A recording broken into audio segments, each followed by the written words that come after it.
I, 32F, have been married to my husband Tyler, 34M, for 5 years, together for 8. We both work in tech. I'm a software developer and he's a project manager at different companies. We bought our house 3 years ago in a nice suburb. It's probably bigger than we need, 4 bedrooms, 3 baths, but we got a good deal and we're thinking about starting a family soon. My sister-in-law Nancy, 38F, lost her job 3 months ago. She was a mid-level manager at a retail chain that went bankrupt. She lives with her husband Tom, 40M, and their 2 kids Jake, 8M, and Emma, 6F, about an hour away from us in the city. Some background on my relationship with Nancy: we were never close but things were cordial. She made some comments at my wedding about Tyler marrying down since my parents are immigrants who worked factory jobs, while their family is old money. Tyler shut that down quickly and she apologized, claiming she was just stressed about being maid of honor. After that, we kept things surface level polite at family gatherings. Everything changed when Nancy lost her job.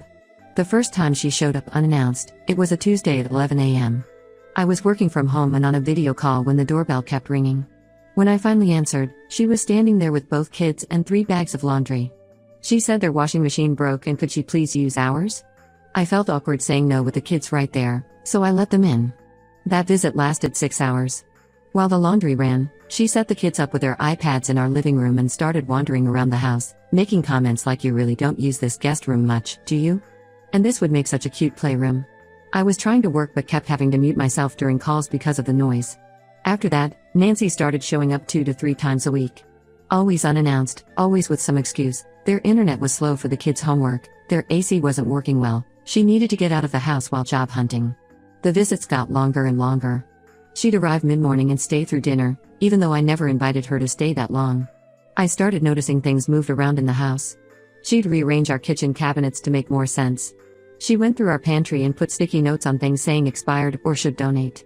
She even started bringing her own groceries and filling our fridge, saying she couldn't stand how empty it looked. The kids took over our guest room, leaving toys everywhere and drawing on the walls with markers. When I mentioned the damage to Nancy, she laughed it off, saying that's why you need to baby-proof.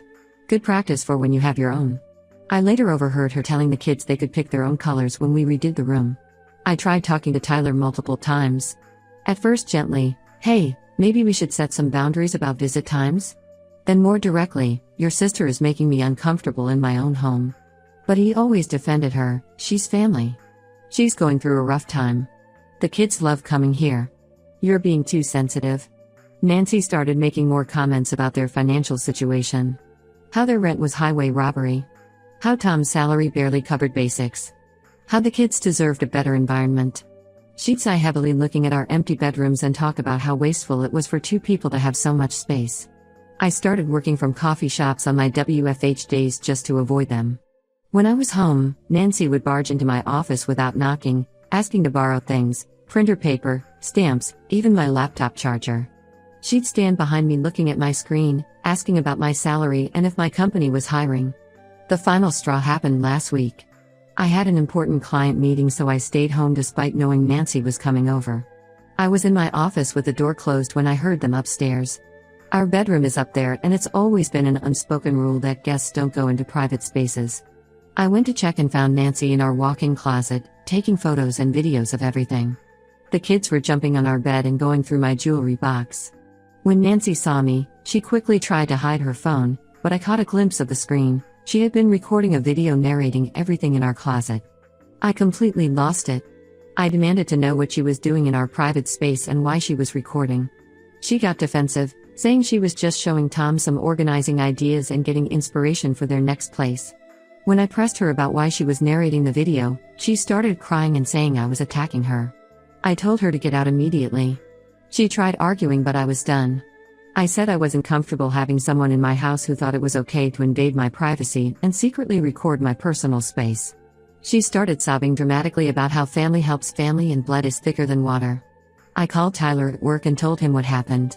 He rushed home, but instead of backing me up, he defended her. He said I was overreacting and she probably just wanted decorating ideas.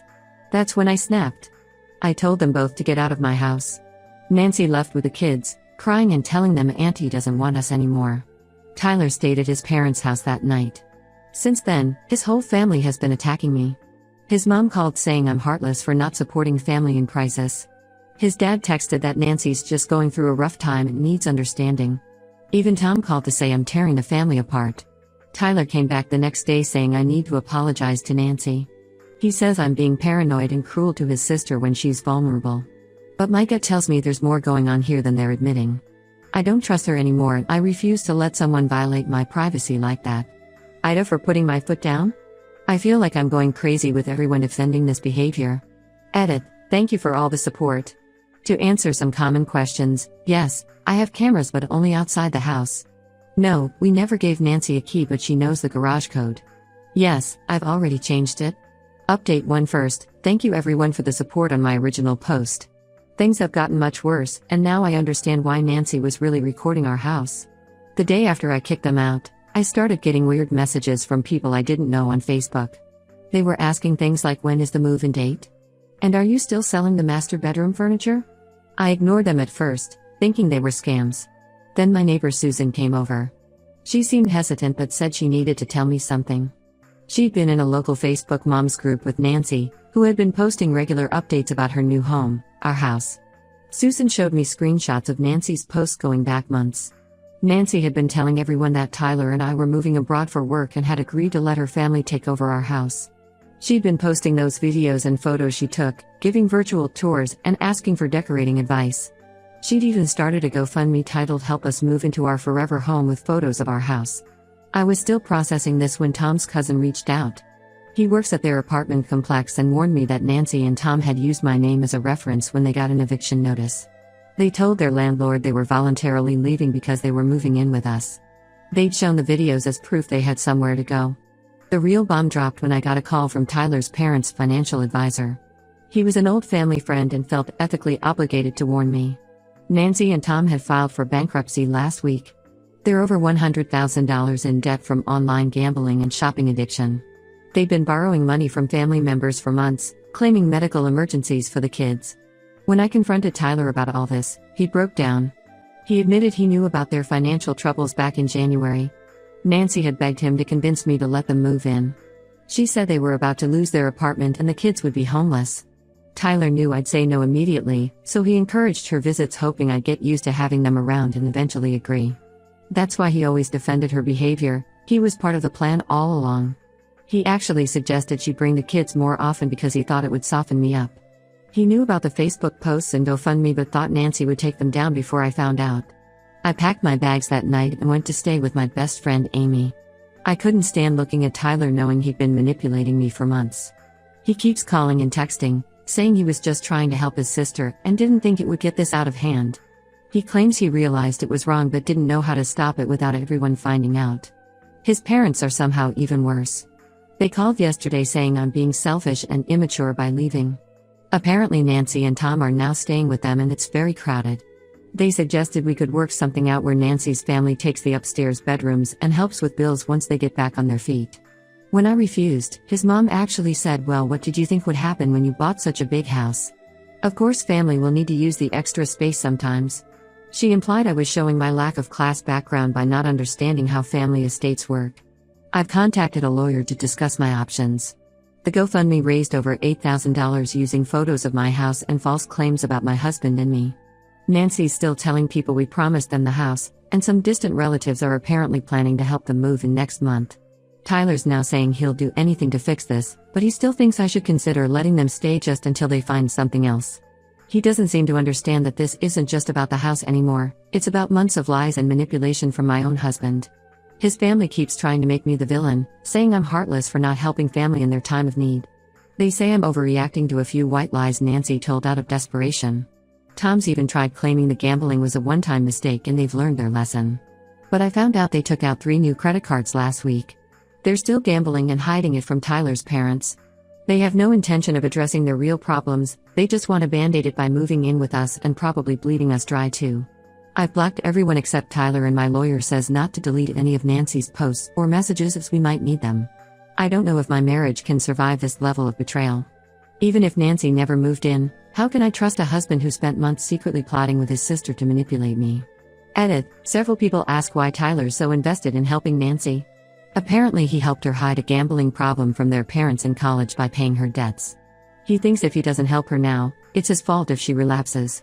I told him that's exactly why she keeps manipulating him, She knows he feels responsible. Update 2: Yesterday I had a meeting with Nancy and Tom at my lawyer's office. We insisted on having it recorded since they're still telling people I promised them our house. What came out during this meeting was more disturbing than I imagined. When my lawyer presented evidence of their social media posts in the GoFundMe, Nancy initially tried to deny everything. She claimed her accounts were hacked or people had misunderstood her posts. But when we showed her the videos she'd taken in our house, complete with her narrating things like "This will be Jake's room once we move in, and we'll replace this ugly furniture," she broke down. Nancy admitted she and Tom had been planning this move for over 8 months. Their gambling didn't cause their financial problems caused them to start gambling, hoping for a big win to fix everything. When that didn't work, they deliberately ran up more debt and stopped paying rent. They thought if they could make themselves and the kids actually homeless, Tyler and I wouldn't have the heart to turn them away. The videos of our house weren't just for their landlord or the Facebook groups. Nancy had joined multiple home renovation and family living communities online where she posed as me. She told people she was a wealthy tech executive looking to share her blessing with her struggling sister-in-law's family. She'd been getting advice on how to convert our home office into a classroom for homeschooling her kids. Tom finally cracked under questioning and revealed their debt is actually closer to $200,000. They'd borrowed money from basically everyone in the family. Tyler's parents gave them $50,000 from their retirement fund believing Jake needed emergency surgery. Tom's parents mortgaged their house to lend them $30,000 for what they claimed was a down payment on a new home. They even scammed Tyler's elderly grandmother out of her savings by claiming Emma had a rare illness. The most shocking part was learning about Tyler's involvement. When my lawyer asked why they thought this plan would work, Nancy smugly said because Tyler promised it would. She showed us text messages going back over a year where Tyler had been advising her on how to handle me. He suggested bringing the kids over more, making comments about the empty rooms, and slowly moving their things in so I'd get used to them being around. There were messages where they discussed what would happen after they moved in. Tyler told Nancy they could wait a few months and then suggest I convert my home office to a playroom since I probably wouldn't want to work from home with the kids around anyway. They planned to gradually make me so uncomfortable in my own house that I'd start staying at my parents' place more often. The reason for Tyler's bizarre loyalty came out too. Back in college, Nancy had a gambling problem and stole money from their parents' business. Tyler helped her cover it up by taking out student loans to repay the money before anyone noticed. She's been using that secret to manipulate him ever since, threatening to tell their parents he helped her steal from them if he stopped supporting her. I filed for separation the same day. Tyler showed up at Amy's house that night, crying and claiming he could explain everything. He said he never thought Nancy would actually go through with moving in, he was just telling her what she wanted to hear to keep the peace. When I showed him the text about making me uncomfortable in my own home, he tried to say Nancy had manipulated those screenshots. His parents called too, but now they're singing a different tune. The truth about the emergency surgery money came out and they're facing delayed retirement. They wanted to know if I could help them track where the money went since I work with computers. I blocked their number. Tom's parents are trying to force Nancy into gambling addiction treatment by threatening to press charges over the mortgage fraud. The kids are staying with them temporarily while everything gets sorted out. Jake apparently told his teacher about the new house they were moving to, which prompted a welfare check that got CPS involved. Tyler keeps swinging between begging for forgiveness and accusing me of abandoning his family when they need me. He actually suggested we could take out a home equity loan to help Nancy get back on her feet. When I refused, he said I was being cruel making his parents lose their retirement over this when we could easily help. I've moved all my important documents to a safety deposit box and frozen my credit. My lawyer is drafting divorce papers and we're documenting everything for potential legal action over the fraud. I feel like I'm watching a decade-long con finally fall apart, and I was just the latest target. Edit: to people asking why I didn't notice the signs earlier, Tyler handled our finances since he had an MBA. I've learned an expensive lesson about financial independence in marriage. Update 3: the divorce was finalized last week. I thought I'd feel sad, but mostly I feel relieved. These past 6 months have revealed so much more about the family I married into. After my last update, I had my lawyer do a thorough investigation of our finances. What we found was staggering. Tyler hadn't just been helping Nancy, he'd been systematically draining our accounts for years. Over $100,000 from our joint savings had gone to Nancy and Tom in small transfers, carefully timed to avoid triggering any alerts. He'd even taken out a second mortgage on our house without my knowledge by forging my signature. Tyler's parents had to sell their house. The $50,000 they gave Nancy and Tom wasn't even the full extent of it. They'd also been paying their credit card bills for months, thinking it was for Jake's medical treatments. They're living in a small apartment now and had to go back to work despite being in their 70s. Tom's parents lost their house too. The $30,000 mortgage they took out snowballed when they discovered Nancy had opened credit cards in their names. They're staying with Tom's sister and talking about bankruptcy. Their retirement savings are completely gone. Nancy and Tom are facing criminal charges for fraud. The GoFundMe scam caught the attention of the FBI because they've done similar fundraisers in 3 other states, always targeting different family members with fake medical emergencies. They're looking at serious prison time. The kids are with Tom's sister now. CPS got involved after investigating the welfare check from Jake's school. They found evidence of neglect. Nancy and Tom had been leaving them alone for days while gambling at casinos in neighboring states. Jake was actually the one who recorded some of those house tour videos, which broke my heart. Tyler finally admitted everything to our marriage counselor. He'd been covering for Nancy since they were teenagers. Their parents were strict about grades and behavior, so he helped her hide things, bad report cards, sneaking out, stealing money. It evolved into a lifelong pattern where he felt responsible for protecting her, even at the cost of his own relationships. The final straw came when I discovered Tyler had listed our house for sale behind my back. He was planning to sell it and use the money to pay off Nancy's debts, assuming I'd eventually understand it was for family. When I confronted him, he still tried to defend it, saying I was being selfish for not wanting to help his sister avoid prison. I sold the house myself instead. After paying off the secret second mortgage and setting aside money for legal fees, I had enough to buy a small condo in another state. I started a new job last month and I'm slowly rebuilding my life. Tyler's family is still in denial. His mother sends weekly emails about how I destroyed their family by not standing by them in their time of need.